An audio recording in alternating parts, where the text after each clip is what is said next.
The conference room door closed behind me like always, sealing away voices that never included mine anyway. I stood there holding my tablet, the presentation I had stayed up until 3 a.m. perfecting still glowing on the screen, and watched through the glass as Derek presented my ideas. Word for word, slide for slide. My work, his promotion. I should have been angry. 3 years ago, I would have been. But now? Now I just felt tired. Invisible. Like I could disappear right here in this hallway, and it would take them weeks to notice. "Excuse me, could you grab me a coffee? 2 sugars." I turned. A woman in a sharp pantsuit I could never afford thrust a $20 bill toward me without even looking at my face. "I don't work in the cafeteria," I said quietly. She finally looked up, her eyes scanning my clearance badge. "Oh, sorry." But she didn't sound sorry. She sounded annoyed that I had embarrassed her by existing in the wrong context. Welcome back to my channel. Before we dive deeper into this emotional journey, I need you to do something for me. Hit that subscribe button and drop a like on this video because this story right here, it is going to teach you that being overlooked does not mean you are not extraordinary. It just means they were not paying attention. And trust me, you want to see what happens when the right person finally sees you. If you are new here, subscribe, smash that like button, and tell me in the comments where you are watching from. Now let us get back to Jasmine's story. My name is Jasmine Cole, and I am the executive assistant nobody remembers. Not because I am bad at my job. I am excellent at my job. I have an MBA from a state school I paid for myself, working 3 jobs. I speak 3 languages. I have saved this company millions in contracts they do not even know I negotiated behind the scenes. But I am also a black woman in a Korean-owned tech company where everyone who matters looks nothing like me. Where my natural hair is unprofessional until the white girl in marketing gets box braids and suddenly it is edgy. Where my ideas become everyone else's ideas. By the time they reach the executive floor, I gathered my things and headed to the elevator. It was 8 p.m. The office was finally empty, which meant I could breathe. I pressed the button for the ground floor. Exhausted in a way that sleep never fixed. The elevator descended 2 floors before it jolted, hard, and stopped completely. The lights flickered, once, twice, then died, replaced by dim emergency lighting. No. No, no, no. I pressed every button on the panel. Nothing. Then I heard breathing. Deep, controlled, from the corner. I had not even noticed when I walked in. "The backup generators will kick in within 10 minutes, a male voice said from the shadows. Calm, accented. "The emergency call button does not work during power failures." We wait. My eyes adjusted. There was a man in an immaculate black suit, leaning against the elevator wall, like being trapped, did not bother him at all. I could not see his face clearly in the dim light, but I could feel his presence. Tall, broad shoulders, the kind of stillness that came from power. "Great," I muttered, sliding down to sit on the floor. My heels were killing me anyway. Perfect end to a perfect day. Silence stretched between us. Then, bad day? I laughed, bitter. Bad 3 years. Bad 3 years. Tell me. I looked toward him, suspicious. "You do not want to hear about my problems. I am trapped in an elevator. I have nothing but time." Voice softened. "I would rather hear something real than sit in silence, thinking about the 50 emails I need to answer." Maybe it was the darkness. Maybe it was the exhaustion. Maybe it was because I could not see his face and he could not really see mine. So I told him everything.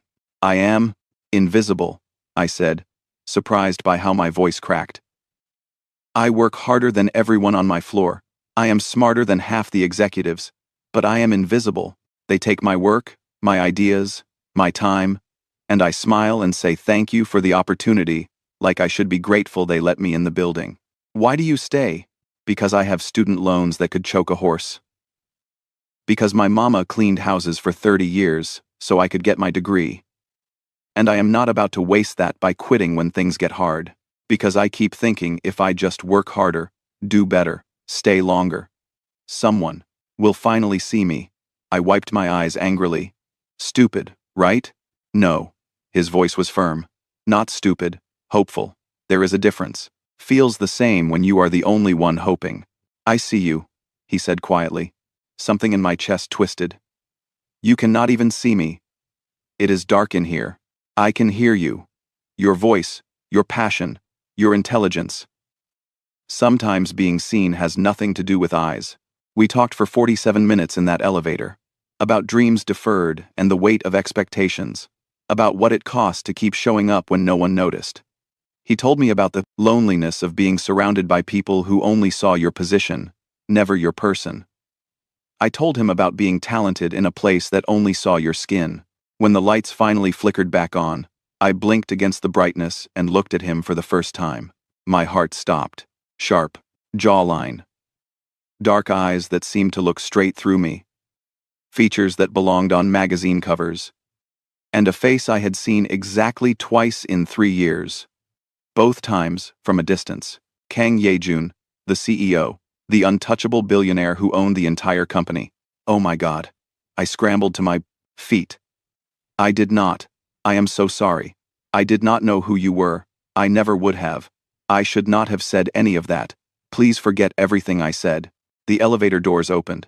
I practically ran out, my face burning with humiliation. Behind me, I heard him call out, "Wait, I do not even know your its name." But I was gone. Disappeared into the parking garage like I did best. I did not sleep that night. I lay in my tiny apartment staring at the ceiling, replaying every word I had said to the CEO of the entire company. I had called the executives stupid. I had cried. I had sat on the elevator floor like we were equals having a casual chat.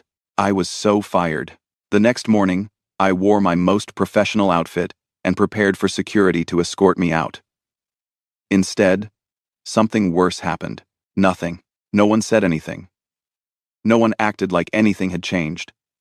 Which meant he did not remember me at all. Our conversation, that moment of connection, it had meant something to me. To him, I was just another invisible employee. Another nameless face. I should have been relieved. Instead, I felt hollow. I was in the break room that afternoon, making coffee I did not even want, when I felt someone watching me. I turned. Kang Ye-jun stood in the doorway, perfectly tailored suit, unreadable expression. Every person in the break room immediately froze. His eyes found mine. Held them. "You," he said simply. Everyone looked at me. I wanted to dissolve into the floor. "Sir?" My voice came out steadier than I felt. "Your name." "Jasmine Cole, sir." He nodded once, like he was memorizing it, filing it away. Then he left, without another word. The break room erupted in whispers the second he disappeared. "Did the CEO just ask your name? Why does he even know? You exist? What did you do?" I did not have answers. I grabbed my coffee and escaped before anyone could ask more questions. But that was just the beginning. Over the next week, Kang Ye-jun started appearing. Not obviously. Not in ways anyone else would notice. But I noticed. He was in the coffee shop across the street when I grabbed my morning latte. Different table each time. Always pretending to read something on his phone. Always glancing up when I walked in. He was in the lobby when I arrived. In the parking garage when I left. And then, Friday morning, he sat down across from me at my usual corner table at the coffee shop. "Are you following me?" I asked before I could stop myself. "Yes." My coffee cup froze halfway to my lips. "What?" "I am following you. Not in a threatening way, in an interested way. There is a difference." He leaned forward. "You ran away before. I could ask you to dinner. You are the CEO. I am aware. I am your employee. Also aware. This is wildly inappropriate. Probably." He did not look bothered. "Have dinner with me anyway." "Why?" The question burst out of me. "Why me? You could have anyone. Models, celebrities, daughters of other CEOs. Why the invisible assistant no one remembers?" His expression shifted. "Because everyone else wants Kang Ye-jun, the billionaire, the CEO, the title. You just wanted someone to listen in a dark elevator. You did not know who I was, and you were the most real person I have. talked to in 5 years. So yes, Jasmine Cole. I am interested. Very interested. My heart is beating against my ribs. I cannot afford to lose this job. Then do not think of it as your boss asking you to dinner. Think of it as the man from the elevator, asking the woman who made him feel human to give him one evening. I should have said no. I should have protected myself, my job, my carefully built walls. Instead, I whispered, one dinner. His smile could have lit up the whole city, but I did not know then what that one dinner would cost us both. The office changed after that coffee shop conversation. Not dramatically, not obviously, but I felt it. Monday morning, there was a staff meeting. I sat in my usual spot in the back, tablet ready to take notes no one would credit to me. Derek was mid-sentence, presenting the quarterly report, when Kang Yejun's voice cut through the room. Jasmine. Every head turned. My stomach dropped. Yes, sir? You handled the Johnson contract negotiation last month, correct? I glanced at my supervisor, whose face had gone pale. Technically, she handled it. Technically, meaning I did all the work, and she signed off. I assisted with it. Yes, sir. Assisted. He repeated the word like it tasted wrong. You drafted the entire proposal. You found the cost-saving measures that brought them back to the table. You personally spoke with their team in Korean when the deal was falling apart because no one else here bothered to learn the language. His eyes swept the room. But you assisted. Interesting. The silence was deafening. Moving forward, he continued, I want accurate attribution of work. If Jasmine does the work, Jasmine gets the credit. If Derek does the work, Derek gets the credit. Are we clear? Murmurs of agreement. I could feel the stares burning into my back. After the meeting, Rachel cornered me in the hallway. Rachel, the golden girl who had been taking credit for my work since I started. What did you do? She hissed. My job. You are sleeping with him, are not you? That is the only reason he would notice you. The accusation hit like a slap. Excuse me? Do not play innocent. You think we do not see what is happening? You think you can just skip the ladder the rest of us have been climbing? She stepped closer. You do not belong here, Jasmine. And, eventually, he will remember that. She walked away before I could respond, leaving me shaking with anger and something that felt horribly like fear. Because maybe she was right. Maybe I did not belong. That evening, my phone buzzed. Unknown number. How did you get my number? I texted back. I own the company. I have access to employee records. Probably illegal. Worth it. Dinner tomorrow. 7 p.m. I will send a car. I did not agree to tomorrow. You said one dinner. You did not specify when. Tomorrow. Wear something that makes you feel powerful. I stared at my phone, torn between tweened irritation and something dangerously close to excitement. You are very presumptuous for a CEO. You are very stubborn for someone who is interested. I can tell you are interested, Jasmine. You would have blocked this number already if you were not. Damn him for being right. The next evening, a black car arrived at my apartment complex. The driver opened the door without a word, and I slid into leather seats that probably cost more than my rent. We did not go to a restaurant. We went to a rooftop garden I did not even know existed, strung with lights and overlooking the entire city. A table for two. No one else around. Yejun stood when I arrived, and I saw him really see me. I had worn a deep emerald dress, simple but elegant, the one expensive thing I owned. His expression shifted into something that made my pulse race. You look incredible. You look like you are trying very hard to impress me. Is it working? Maybe. He smiled, genuine and warm, so different from the cold CEO everyone feared.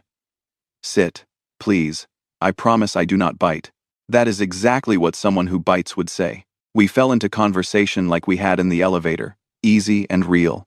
He asked about my family, and I told him about my mama, about growing up in a neighborhood where dreaming felt dangerous. He told me about the pressure of inheriting a company at 28, about a family that saw him as a brand instead of a son.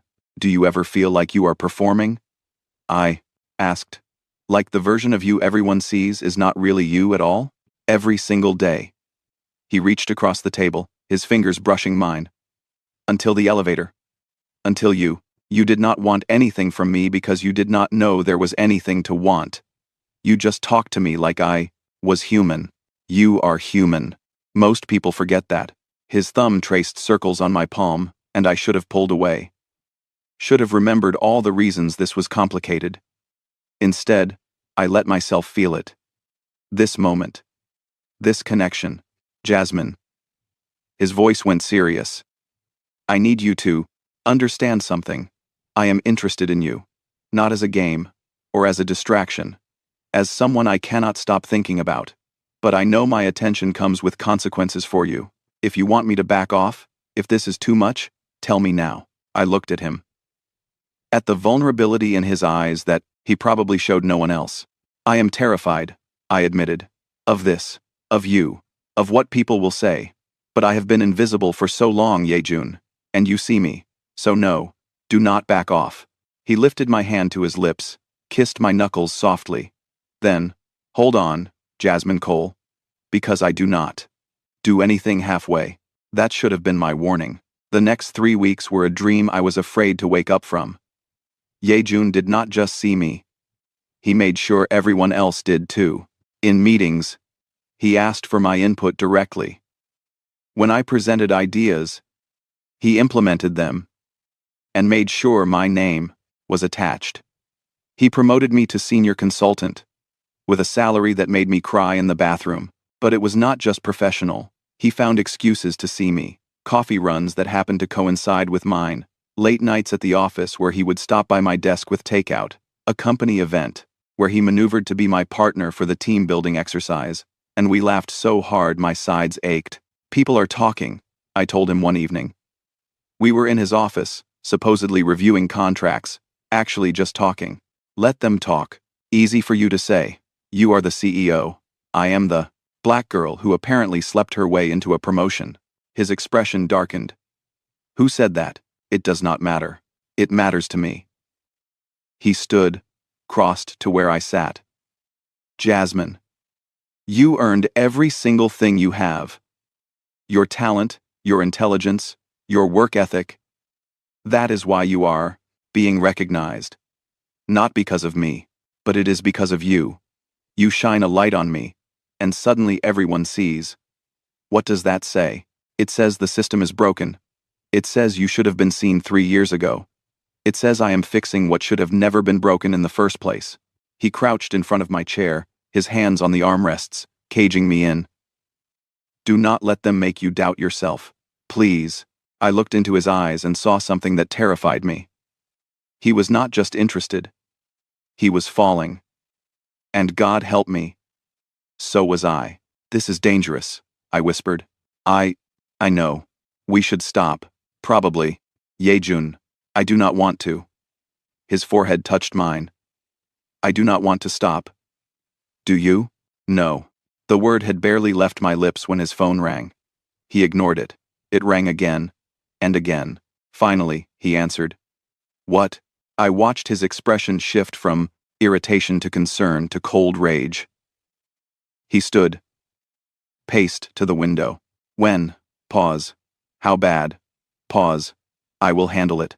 He hung up, his jaw tight. What is wrong? There is a board meeting tomorrow. Emergency session. Apparently, some members have concerns about my recent management decisions. His eyes met mine. They know about us, Jasmine, and they are going to make it a problem. My stomach dropped. Maybe I should resign. Make this easier. No. The word was sharp. You do not run. Not from this, not from them, not from me. You could lose everything. I could lose you. That is worse.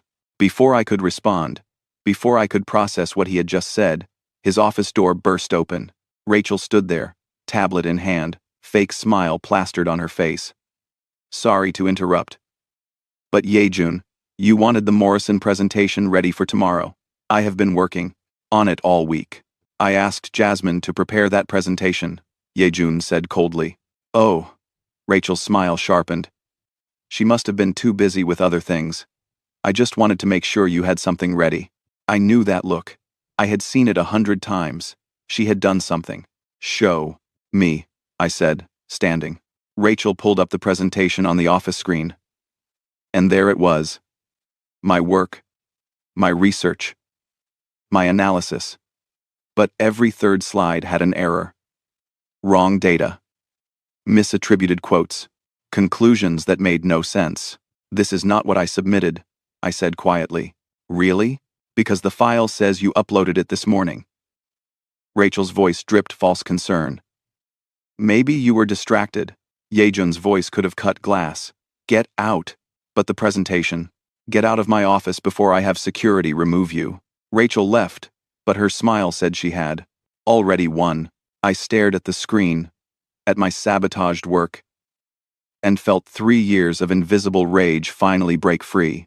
She edited my files. She went into my computer and destroyed my work. My voice shook.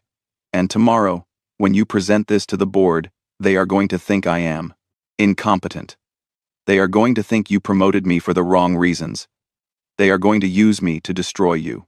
They are going to think nothing, Yejun said firmly. Because we are going to fix this. You are going to rebuild that presentation tonight. I am going to help you. And tomorrow, you are going to present it yourself. I cannot. You can. He took my hands. You are going to walk into that boardroom, and you are going to show them exactly why you deserve to be here. Not because I see you, because you are brilliant. I wanted to believe him. But I had spent 3 years being invisible, and 1 month of being seen did not erase that. What if I fail? Then we fail together. He squeezed my hands. But you will not. I know you will not. We worked until 4 a.m., rebuilding the presentation from scratch.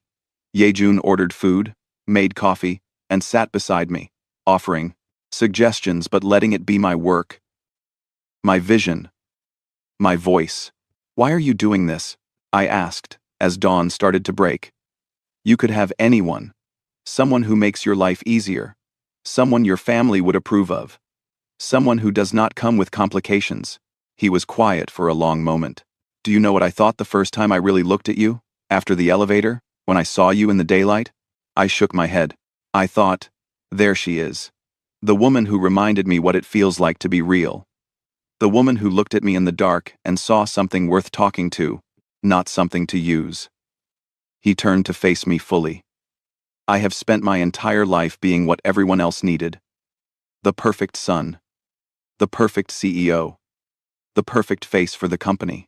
And then, you sat on an elevator floor and cried angry tears about being invisible. And I realized I had been invisible, too. Just in a different way. Yejun. I am not doing this because it is easy, Jasmine. I am doing this because, for the first time in my life, something feels right. I kissed him then. Could not stop myself. It was soft and desperate, and tasted like coffee and hope and fear all mixed together. When we broke apart, he smiled against my lips. Does this mean you are ready for the board meeting? Absolutely not. But I will do it anyway. That is my girl. The boardroom was full of suits and judgment. 12 members, all men except 2, all watching me like I was a bomb, about to explode. Yejun sat at the head of the table, his expression unreadable. He had not looked at me since I walked in. We had agreed. Professional. Separate. Do not give them ammunition. Miss Cole, the chairman said, voice dripping condescension. We understand you have prepared the Morrison analysis. We are very interested to see what you have put together. The tone said, we are very interested to watch you fail. I took a breath, connected my laptop, and began. I had practiced this presentation 17 times. I knew every word, every data point, every conclusion. But, more than that, I believed in it. This was not just my work. This was proof that I belonged. I spoke about market trends and risk analysis. I broke down the financial projections and explained why Morrison was a smart acquisition. I answered every skeptical question with data and confidence. And I watched their expressions shift, from dismissive to surprised to impressed. When I finished, there was a long silence. Well, the chairman said slowly. That was quite thorough. It was brilliant, another board member said. Innovative, honest about the risks, but clear on the opportunities. Where did you get your MBA, Miss Cole? Someone else asked. State University. I worked 3 jobs to pay for it. Impressive. He glanced at Yejun. You have a good eye for talent. I should have been relieved. I should have. I've been celebrating. But I saw the look that passed between some of the board members. The one that said, "We are not done yet." As the meeting adjourned, the chairman asked Yejun to stay behind. He glanced at me, a silent question. I nodded. I could handle this. I gathered my things and headed for the door. That is when I heard it. She is talented, I will give you that. But Yejun, we need to discuss your judgment. This relationship, it is bad optics. The press will have a field day. Our shareholders will have concerns. Your family has already expressed their displeasure. I froze in the doorway. My relationship with Jasmine is not up for discussion, Yejun said coldly. Everything is up for discussion when you are the face of this company. We are trying to expand into new markets. We cannot afford scandals. We cannot afford questions about favoritism or impropriety. There is no impropriety. Jasmine earned her position. We are not saying she did not. We are saying the appearance matters. And right now, it appears that our CEO is compromising his judgment for a woman he has known for less than 2 months. Get to your point. End it, quietly. Let her keep the promotion. Give her a generous severance. Move her to a different department if necessary. But end it. For the good of the company. I did not wait to hear Yejun's response. I walked out, my heart pounding so hard, I thought it might break through my ribs. This was always going to be the ending. I was stupid to think otherwise. I made it to the parking garage before the tears started. I sat in my car, forehead pressed against the steering wheel, and let myself break. My phone buzzed. Yejun, where are you? I did not answer. It buzzed again. Jasmine, please, do not run. But running was what I knew how to do. Disappearing was my specialty. I drove home, called in sick, and spent the rest of the day staring at my ceiling. My phone would not stop buzzing. Yejun. Texts. Calls. Voicemails I did not listen to. Finally, at 10 p.m., a knock on my door. I knew it was him before I opened it. Yejun stood in my hallway, still in his suit, looking exhausted and determined and unfairly beautiful. You left, he said. You noticed. I will always notice. He stepped forward. Let me in, please. I should have said no. Should have protected what was left of my heart. Instead, I stepped aside. He walked into my tiny apartment, looking around at my space like he was memorizing it. I told them no. What? The board. When they told me to end things with you, I told them no. I told them that Jasmine Cole is the best thing that has happened to me in 5 years, and if they have a problem with that, they can find a new CEO. My heart stopped. Yejun, you cannot. I can. He crossed to me, his hands framing my face. I know this is fast. I know this is complicated. I know there will be consequences. But Jasmine, I have spent my entire life making choices based on what other people needed. And for once, just this once, I want to choose what I need. And I need you. You will lose everything. I will lose everything if I let you go. His thumb brushed away a tear I did not know had fallen. The board does not control me. My family does not control me.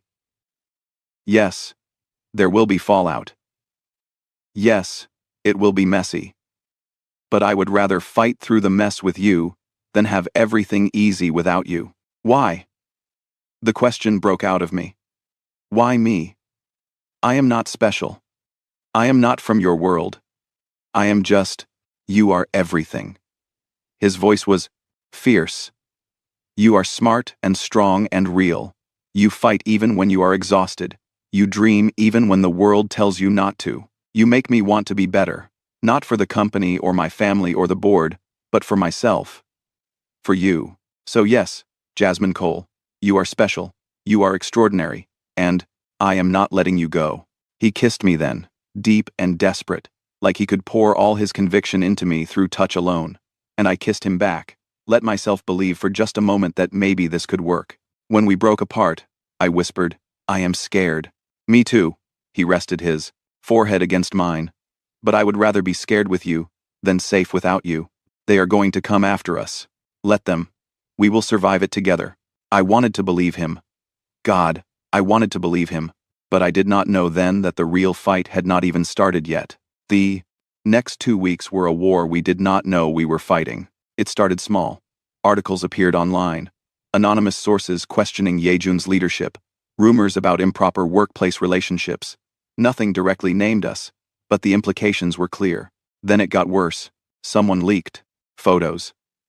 Yejun and me at the rooftop dinner. Leaving his office late at night. The coffee shop meetings. Suddenly we were everywhere. Gossip sites. Business news. Social media. The comments were vicious. Gold digger. DEI hire sleeping her way to the top. He is clearly having a midlife crisis. She does not even belong in that world. I stopped reading after the first day. But I could feel the weight of the stares at work. The whispers that stopped when I entered a room. The way former allies suddenly had meetings to attend whenever I approached. Yejun tried to shield me. He released a statement supporting me, defending my work, making it clear I had earned my position. It did not help. It made it worse. Because now we were not just a rumor. We were confirmed. Miss Cole. I turned. An elegant Korean woman in her 60s stood behind me in the office lobby. Designer. Everything. Cold eyes. I knew who she was before she introduced herself. I am Kang Minji, Yejun's mother. My stomach dropped. Mrs. Kang, it is nice to meet you. Is it? She smiled, sharp as a knife. Let us not pretend. Miss Cole. I know what you are, to my son. And I am here to make scene, something very clear. She gestured to the coffee shop across the street. Not a request, a command. We sat at a corner table. She ordered nothing, just watched me with eyes that saw everything and forgave nothing. You seem like a smart woman, she began. So I will be direct. My son is infatuated with you. I understand infatuation. It passes. But right now, his infatuation is costing him everything. The board is losing confidence. His family is embarrassed. The company's reputation is suffering. With respect, Mrs. Kang, the company's reputation is suffering because people are laying more interested in gossip than actual performance. Yejun is an excellent CEO. He is an excellent CEO when he is focused. Right now, he is not focused. He is distracted by you. You leave the company, you leave the city. You leave my son's life. You sign an NDA, and you never speak to him again. The number hit me like a physical blow. $5 million. More money than I could make in 10 lifetimes. My student loans, my mama's mortgage, everything I had ever worried about, gone. That is a lot of money, I said quietly. It is a fraction of what you will cost him if you stay. You think I am with him for money. I think you are a smart woman who saw an opportunity. I do not blame you, but the opportunity ends now. I looked at her. This woman who had given birth to the man I loved, and felt something cold settle in my chest. No. Her eyebrows raised. Excuse me? I said no. I do not want your money, Mrs. Kang. I want your son. Not because of what he has, but because of who he is. And if you actually knew him, if you saw him as more than a business asset, you would understand why that matters. You are making a mistake. Maybe, but it is my mistake to make. I stood. Thank you for the offer, but I am not for sale. I walked out before she could respond, my hands shaking so hard I had to shove them in my pockets. I did not tell Yejun about the meeting. What would be the point? It would just create more tension between him and his family. More consequences for choosing me, but I could not stop thinking about his mother's words. You will cost him everything. What if she was right? The gala was Yejun's idea. A charity event for underprivileged students in STEM. He asked me to come as his date. His official date. No more hiding. Are you sure? I asked. This is going to make everything public. It is already public, and I am tired of acting like I am ashamed of you. I am not ashamed. I am proud.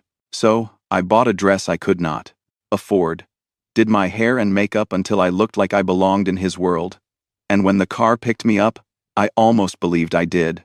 The gala was in a hotel ballroom that probably cost more to rent than my yearly salary. Crystal chandeliers, designer gowns, wealth so casual, it did not need to announce itself. Yejun was waiting at the entrance. When he saw me, his expression shifted into something that made me feel beautiful and terrified all at once. "You are stunning," he said, offering his arm. "You clean up okay yourself." He laughed, and for a moment, everything felt possible. We walked into the ballroom together. Heads turned, conversation stopped. I felt every eye on us, judging, calculating, whispering. Yejun's hand tightened on mine. "Ignore them. You belong here just as much as anyone." But I did not ignore them. I heard the whispers, saw the looks, felt the weight of their judgment like a physical thing. "Is that her? I heard she is just an assistant. What does he see in her? Probably good in bed." I kept my head high, my smile in place, but inside, I was crumbling. Then I heard his mother's voice, not even trying to be quiet, speaking to a group of elegantly dressed women. "It is a phase. He is rebelling. She is novel, different from the women we have introduced him to. But it will not last. She does not have the breeding, the background, the understanding of our world. Eventually, he will realize she is a liability." The women around her murmured agreement. One of them glanced at me, realized I was within earshot, and had the grace to look embarrassed. His mother did not. I excused myself, mumbled something about the restroom, and fled. I made it to the hallway outside the ballroom before the tears started. I leaned against the wall, struggling to breathe, wondering how long I could keep pretending this did not hurt. "Jasmine, Yejun found me." "Of course he did. He always found me." "I cannot do this," I said, the words tumbling out. "I cannot stand in that room and smile while people treat me like I am something you picked up off the street. While your mother tells everyone, I am a phase. While they place bets on how long before you come to your senses and leave me. Then we will leave right now." "That is not the point," my voice cracked. "The point is they are right. I do not belong in there. I do not belong in your world. And every day I stay, I cost you more. Your family, your company, your reputation, all of it bleeds because of me. I do not care. You should." I was crying now, could not stop. "You should care, Yejun. Because I am not worth it. I am not worth losing everything you have built." He grabbed my shoulders, forced me to look at him. His eyes were fierce, burning with something that scared me. "Do not tell me what you are worth. Do not let them in your head, Jasmine. You are worth everything. And if they cannot see that, then they are blind. Your mother offered me $5 million to leave you." The words fell between us like stones. His face went completely still. "When?" "Last week. She came to the office, told me I was costing you everything, offered me money to disappear." "And what did you say?" "I said no. But Yejun, maybe I should have said yes. Maybe that would have been the kindest thing. Because this, us, it is destroying you piece by piece, and I cannot." He kissed me. Right there in the hallway, where anyone could walk by and see. He kissed me like I was oxygen, and he was drowning. Like I was the only real thing in a world of pretense. When he pulled back, his voice was rough. "Do you love me?" My heart stopped. We had not said it. Had been dancing around it for weeks, but never said it. "Yejun, do you love me, Jasmine? Yes or no?" "Yes." The word broke out of me. "God help me. Yes. I love you." "Then, trust me. Trust that I know what I am doing. Trust that I am strong enough to handle the fallout. Trust that you are worth fighting for." He took my hand. "Come back inside with me. Let me show them who you are." "I do not. Please, let me do this. For you, for us." I did not know what he meant, but I let him lead me back into the ballroom, my hand in his, my heart in my throat. Yejun walked us straight to the center of the room. Then he did something I will never forget. He tapped his glass, the sharp sound cutting through conversation. Everyone turned. Everyone watched. "Excuse me," he said, his voice carrying across the room. "I want to say a few words." The room went silent. This gala is about supporting students who have talent but lack opportunity. Students who are brilliant but invisible because they do not fit someone's narrow definition of worthy. Students who have to work 3 times as hard to get half the recognition. He looked at me, his eyes soft. "I know something about being invisible. Not because I am overlooked, but because people see the title, the money, the family name. They do not see me." He turned back to the crowd. "But this woman, Jasmine Cole, she saw me. In an elevator. In the dark. When she had no idea who I was. She saw me. And she is the most talented, hard-working, brilliant person I have ever known. She has an MBA she paid for herself. She speaks 3 languages. She has saved this company millions in deals you will never hear about because people like you refuse to see her value. I could feel every eye on us. Some shocked, some angry, some curious. So yes, I am dating her. Yes, I am in love with her. And no, I will not apologize for it. Not to the board. Not to my family. Not to any of you. Because Jasmine Cole is exactly the kind of person we should be celebrating. Not judging, not tearing down, not offering money to disappear." His mother's face went white. "If you have a problem with my relationship, take it up with me. But leave her alone. She has done nothing wrong except be extraordinary in a world that is not ready for her." Then he turned to me, cupped my face in his hands, and kissed me. In front of everyone. In front of cameras. In front of his mother, and the board members, and every person who had doubted us. He kissed me like I was precious. Like I was chosen. Like I was worth every consequence. The room erupted. Some people clapped. Some gasped. Some immediately pulled out their phones. When we broke apart, Yejun smiled at me, soft and real. "Still want to run?" Terrified. "But no, not anymore." "Good. Because I am not letting you go." We left the gala 20 minutes later. By then, we were already trending online. The kiss, the speech, all of it, viral. My phone would not stop buzzing. Notifications, messages, friend requests from people who had ignored me for years. Yejun's phone was worse. His mother called 17 times. Board, members, press, everyone wanting a statement, an explanation, damage control. He turned his phone off. Looked at me. "Want to get burgers and hide at your place?" Best offer I have had all night. We stopped at a drive-thru, got burgers and fries and milkshakes, and sat on the floor of my tiny apartment eating junk food in our formal wear. It should have been ridiculous.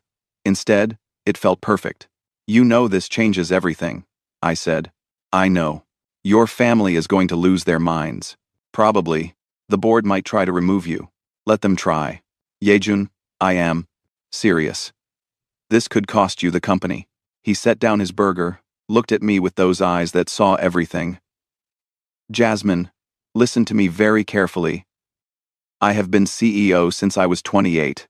I have built this company into something extraordinary. But I have also been miserable, lonely, going through the motions of a life that looked perfect but felt empty, and then I met you. And for the first time in years, I remembered what it felt like to actually live. But, no buts. Yes, there will be consequences. Yes, we are going to have fights ahead of us. But I would rather have a messy, complicated, real life with you than a perfect, empty life without you. So stop trying to save me from myself. I am exactly where I want to be." I kissed him then, tasting salt and grease and something that felt impossibly like hope. "I love you," I said against his lips. "I love you too. Now eat your burger before it gets cold." We fell asleep on my couch, tangled together, the city lights filtering through my cheap curtains. And for one night, despite everything, I let myself believe we could survive this. I should have known better. The morning headlines were brutal. Korean billionaire defies family for mystery woman. Kang Yejun's public display. Love or PR disaster. CEO's romance threatens company stability. But it was not just the headlines. It was the comments. Thousands of them. Some supportive, many vicious. The racist ones were the worst. I will not repeat them. But they cut deep. reminded me of every reason I had spent 3 years trying to be invisible. Do not read them, Yejun said, taking my phone. They do not matter. They do matter. These are your investors, your customers, your stakeholders. They are cowards hiding behind roamed screens. My phone rang. My mama, I answered, stepping into the bedroom for privacy. Baby girl, what is going on? You are all over the news. I know, Mama. I am sorry. I should have called. Are you safe? Is he treating you right? He is, Mama. He is good to me. Then why do you sound like you are about to cry? Because I was. Because the weight of it all was crushing me. Because I was terrified I was going to ruin the best thing that had ever happened to me. It is hard, Mama. People are saying awful things. His family hates me. I am scared I am going to cost him everything. Listen to me, Jasmine Marie Cole. You have spent your whole life making yourself small so other people would be comfortable. And I love you. But I am tired of watching you do that. If this man sees you, and he is willing to fight for you, then you fight too. You hear me? You fight for your happiness. You fight for your love. You stop running. What if I am not strong enough? Baby, you put yourself through college working 3 jobs. You survived 3 years being invisible, and still showed up every day with your head high. You are the strongest person I know. Now act like it. I wiped my eyes. I love you, Mama. I love you too. Now go handle your business. I walked back into the living room. Yejun was on his laptop, jaw tight. What is wrong? Emergency board meeting. Today. They are calling for a vote of no confidence. My stomach dropped. Because of me. Because they are scared of change. Because I am not playing by their rules. He closed his laptop. I have to go in. Face this. I am coming with you. Jasmine, you do not have to. Yes, I do. You stood up for me last night. Let me stand with you today. His expression softened. Okay, but it is going to get ugly. I can handle ugly. The boardroom felt like a courtroom. 12 board members, all looking at Yejun like he had betrayed them personally. I sat in the back, silent, watching. Yejun, the chairman began. Your behavior last night was unacceptable. You made this company a laughingstock. You made your personal life a public spectacle, and you did it without consulting this board. My personal life is not subject to board approval. It is when it affects company performance. Our stock dropped 3% this morning. We are getting calls from concerned investors. Partners are questioning whether you have the judgment to lead. Our stock will recover. It always does. That is not the point. Another board member leaned forward. The point is, you are compromised. You are making decisions based on emotion, not logic. This relationship is clouding your judgment. This relationship has nothing to do with my ability to run this company. Then end it. His mother spoke for the first time. She sat at the far end of the table, regal and cold. End the relationship. Issue a statement. Move on. Save your career and this company's reputation. No. Yejun, be reasonable. I said no. His voice was steel. I am not ending my relationship because you are uncomfortable. I am not hiding who I love because it does not fit your image of what the CEO should be. And if that is a problem, then maybe I am not the CEO you need. The room went silent. Are you resigning? Someone asked. I am saying that I will not be controlled. I will run this company to the best of my ability. I will make smart decisions. I will grow our profits and expand our reach. But I will do it as myself, not as the puppet you want me to be. Then we have no choice, the chairman said. We are calling for a vote of no confidence. If you will not step down voluntarily, we will remove you. I watched Yejun's face. Saw the moment he realized they were serious. These people he had worked with for years. They were willing to destroy him because he loved me. Fine, he said quietly. Call your vote. But when I prove you wrong, when I show you that I can lead this company better than anyone, I will remember this moment. I will remember who stood with me and who tried to tear me down. He stood, gestured for me to follow. We walked out together, and I could feel the weight of their stares on my back. In the elevator, Yejun leaned against the wall, exhausted. "I am so sorry," I whispered. "Do not be. This has been coming for a long time. They want a CEO they can control. I am just tired of being controlled." The doors opened. We stepped into the lobby, and that is when I saw her, his mother, waiting, her expression unreadable. "Ms. Cole," a word. Yejun stepped between us. "Mother, do not. It is okay," I said softly. I looked at her. "What do you want to say?" She studied me for a long moment. "You really love him?" "Yes. Enough to walk away if it would save him? Enough to stay and fight, if that is what he needs." Something shifted in her expression. Not acceptance, but maybe understanding. "My son has always been stubborn, passionate. When he was young, I tried to control it, shape it, make him fit the mold of what a CEO should be. But he never fit. He was always too much himself. I have never seen you look at anyone like that. Because I have never felt this way about anyone," Yejun said. His mother nodded slowly. The board is going to vote against you. You know that." "I know. And you are prepared to lose everything?" "I am prepared to lose everything except her." His mother looked between us, and for the first time, I saw something that might have been respect in her eyes. "Then I hope you know what you are doing." She turned to leave, then paused. "For what it is worth. Miss Cole, that speech you gave during the Morrison presentation, it was impressive. You have a good mind. I can see why he values you. It was not acceptance, it was not approval, but it was something." After she left, Yejun pulled me close. "You okay? I think your mother just gave me the world's most reluctant compliment. That is basically a declaration of love in her language." I laughed despite everything. "What do we do now?" "Now we wait for the vote. And we prepare for whatever comes next." "And if they remove you?" He smiled, and it was not the smile of a man who was defeated.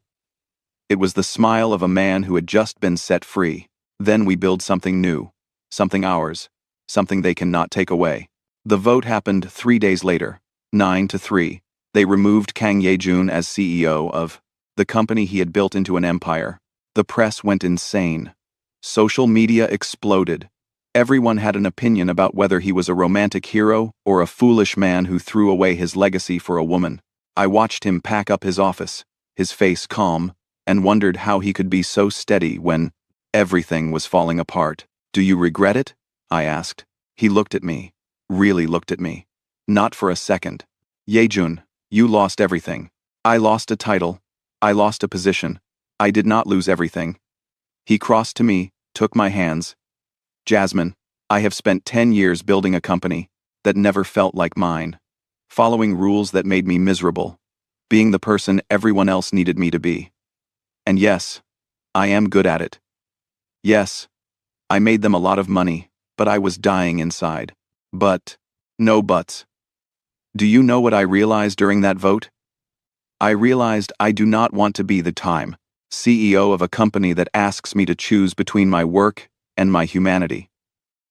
I do not want to lead people who see relationships as liabilities instead of strengths. I do not want to spend the rest of my life pretending I am someone I am not. So what do you want?"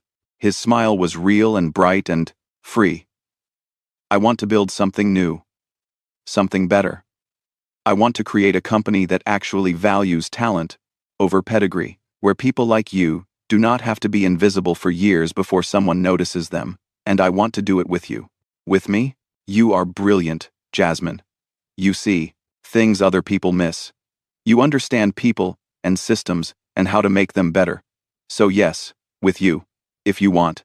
I looked at this man who had lost everything because he refused to lose me. And I realized something. He had not lost anything. He had chosen. And in choosing me, choosing us, choosing authenticity over performance, he had actually won. "Okay," I said. "Let us build something new."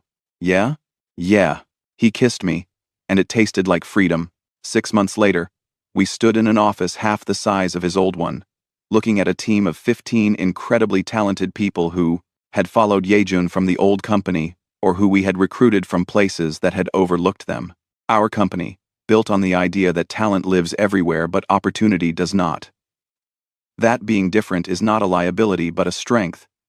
That real leadership means seeing people, not just using them. We were not billionaires anymore. We were not running an empire. But we were happy. We were building something that mattered. And we were doing it together. You know, people still talk about us, I said one evening, looking at yet another article speculating about our relationship. Let them talk. Do you ever miss it? The power, the prestige, all of it? Yejun pulled me close, his arms around my waist. I miss nothing. I have everything I need right here.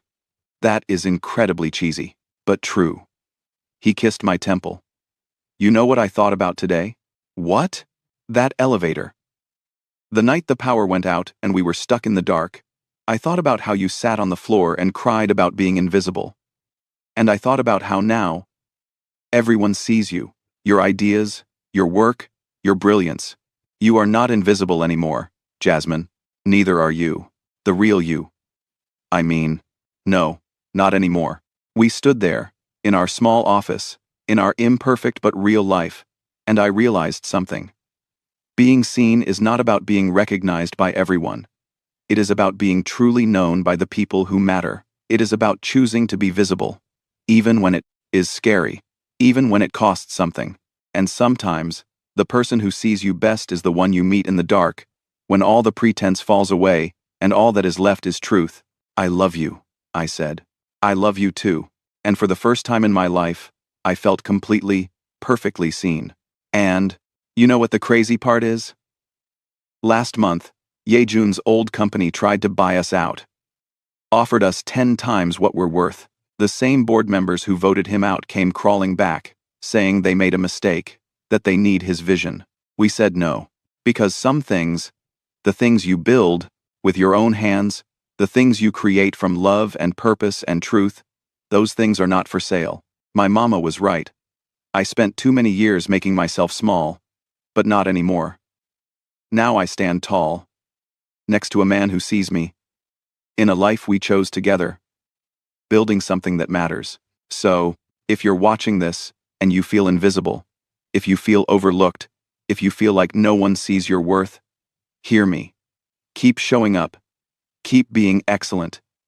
Keep being authentically you, because the right people will see you, and when they do, everything changes.